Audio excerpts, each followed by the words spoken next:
మోకాల నొప్పుల ప్రాబ్లం తోటి ఒక పేషెంట్ వచ్చిండ్రు మన క్లినిక్కి.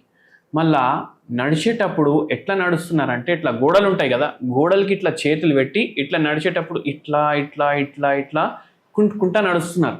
కూసుంటే మనకు ఏం అర్థమైంది, మన దగ్గర రిపోర్ట్లు చూపించింది. రిపోర్ట్లో గ్రేడ్ 3 గ్రేడ్ 4 ఆర్థరైటిస్ అనేసి బయటపడ్డారు. ఈ గ్రేడ్ 3 గ్రేడ్ 4 ఆర్థరైటిస్ తోటి ఆ పేషెంట్కి సరిగా నిల్చోడానికి వస్తలేదు, కూర్చోడానికి వస్తలేదు, ఇంట్లో ఏమైనా పని చేసుకోవాలంటే కూడా వస్తలేదు. చాలా బాధలో ఉండే పేషెంట్. ఎందుకు బాధ? సార్ నాకు మొత్తం రోజు ఒకటే ఒక ఆలోచన నడుస్తుంది, వేరే వాళ్ళ పైన డిపెండ్ అవుతున్నా, నేను చచ్చిపోయినప్పుడు వరకు నా మీద నేను డిపెండెంట్ ఉండాలి, వేరే వాళ్ళ హెల్ప్ నాకు వద్దు. ఎందుకు వద్దు అంటే నాకు చాలా స్వాభిమానం అనేది ఎక్కువ అనేసి అన్నారు. అండ్ వెరీ ఇంపార్టెంట్లీ ఏంటంటే పేషెంట్ ఏజ్ వచ్చేసి 62 ఇయర్స్. ఇప్పుడు 62 ఇయర్స్ అంటే మళ్ళీ ఫీమేల్ పేషెంట్, పీరియడ్స్ ఆగిపోతాయి కదా, పీరియడ్స్ ఆగిపోతాయి సరే, కానీ ఈ పేషెంట్ ప్రాబ్లం ఏముండే తెలుసా, 39 ఏళ్లకే గర్భసంచి తీసేసిండ్రు. ఎందుకు తీసేసిండ్రు?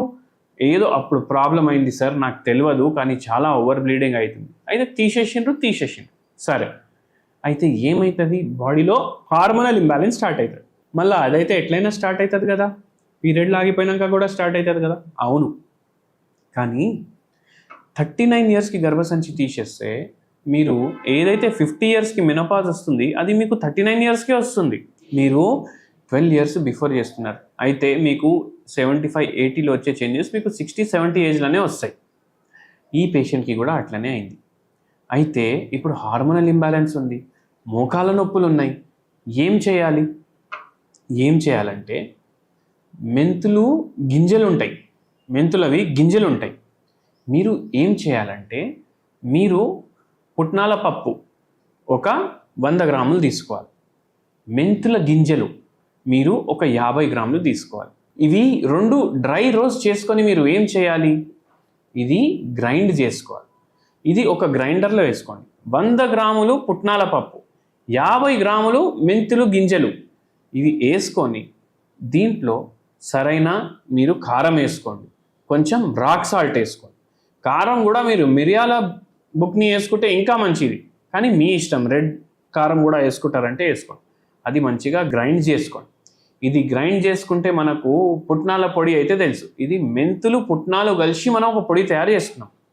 ఇప్పుడు ఇది డైలీ మీరు ఏం చేయండి అంటే నైట్ టైం మనకు వెయిట్ కూడా తగ్గాలి, ఎందుకంటే హార్మోనల్ ఇంబ్యాలెన్స్ ఉందంటే ఎన్నోసార్లు వెయిట్ కూడా ఎక్కువ ఉంటుంది. మీకు వెయిట్ ఎక్కువ లేదు అంటే మీరు ఇంత అన్నంలో ఒక 2 చెంచాలు ఇది వేసుకొని కొంచెం ఆవు నెయ్యి గరం చేసేసుకొని కలిపేసి 2 ముక్కలు తినండి డైలీ. అయితే ఏమవుతుంది, ఇప్పుడు మెంతులు షుగర్కి వాడతాం మనం, అవునా కాదా?